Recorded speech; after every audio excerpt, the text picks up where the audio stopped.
Did you know the US Navy accidentally shot down one of its own F/A-18 fighter jets? In December 2024, during a high-stakes patrol over the Red Sea, a US warship mistook an American jet for an incoming missile and opened fire. What followed was one of the most shocking friendly fire incidents in recent naval history. This is the untold story of confusion, technology, and chaos in a combat zone, and how two aviators survived the unthinkable. Among the waves, the USS Harry S. Truman slices through the sea, a floating city of steel and firepower. This Nimitz-class aircraft carrier hosts one of the Navy's most capable air wings. On this day, a pair of F/A-18F Super Hornets, twin-engine carrier-capable multi-role fighters, prepare for a combat air patrol. These jets assigned to the legendary Red Rippers of Strike Fighter Squadron 11 are among the deadliest tools in America's aerial arsenal.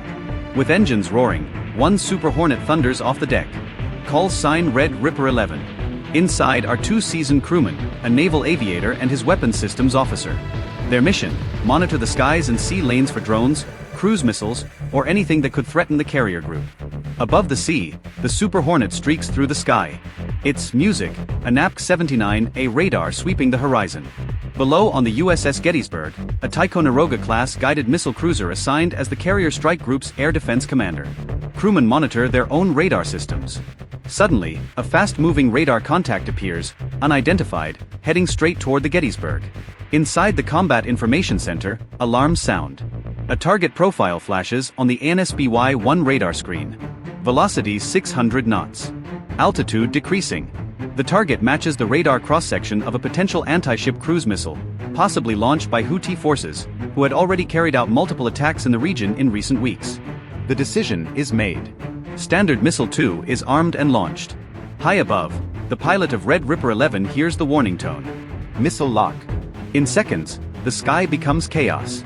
The crew executes evasive maneuvers, diving and jinking, but it's too late. The missile finds its mark. A thunderous explosion tears through the airframe. Both aviators eject, their parachutes deploying as the flaming jet spirals into the sea. A second missile is fired. It streaks toward a second Super Hornet, but the pilot manages to evade it. The missile explodes harmlessly just meters away. Within minutes, search and rescue teams launch. Helicopters and patrol boats scan the water. The two aviators are located alive. One is injured but stable. Against all odds, both survived, but the cost is enormous. This was no enemy strike, no drone, no healthy missile. This was a fatal misidentification. Friendly fire. In the aftermath, the US Navy confirmed the truth. The USS Gettysburg had shot down its own fighter jet. A tragic sequence of high-speed decisions made in a high-threat environment, a chain of events that could have cost lives and nearly did. The Gettysburg, named for the pivotal Civil War battle, is no stranger to intense operations. Armed with SM-2 surface-to-air missiles, Harpoon anti-ship missiles, and the Aegis combat system, it's one of the most capable warships afloat. But even its advanced radar and tracking systems are not immune to the fog of war, especially in contested airspace where split-second choices can define life or death. This wasn't just an isolated mistake. It happened in the middle of a growing regional conflict. The Red Sea, once seen mainly as a commercial thoroughfare, has become a contested battlefield. Iranian-made drones and cruise missiles have been launched from Yemen toward both merchant ships and military targets. To protect freedom of navigation, the US Navy has deployed additional assets, including destroyers, cruisers, and carrier strike groups. But with so many units operating in close quarters, and with electronic jamming and radar clutter in play, the risk of error rises. Military analysts quickly weighed in. Was it a radar malfunction?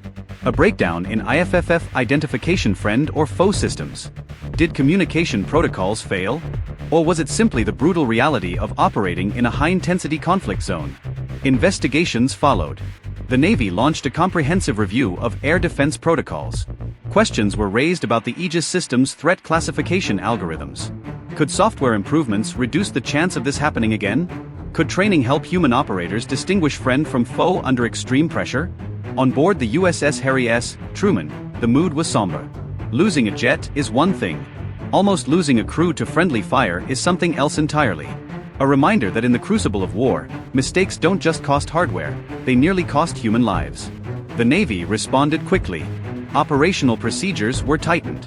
Additional drills were conducted to refine cross-platform coordination, and sailors and aircrew were reminded once again of the razor-thin margins between victory and tragedy in modern warfare. The cost of this tragic mistake is not only measured in dollars, but also in the trust and safety of operations. A single FA-18 Super Hornet, valued at approximately $70 million, was destroyed in the incident. This is compounded by the impact on crew morale and the cost of investigations and reviews of air defense protocols. Not to mention the collateral damage to the reputation of such an advanced defense system, which must ensure protection not only against external threats, but also prevent internal tragedies like this one. In the weeks that followed, tensions in the region did not ease. Houthi rebels continued to target international shipping. US and allied forces remained on high alert. Warships stood ready, radar arrays spinning, missiles loaded.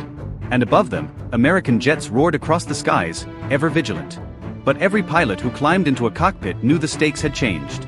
It wasn't just about evading enemy fire. It was about ensuring they weren't mistaken for the enemy themselves. For the crew of Red Ripper 11, the incident became a symbol of courage under fire, of survival against the odds, and of the cost of vigilance. War is never clean.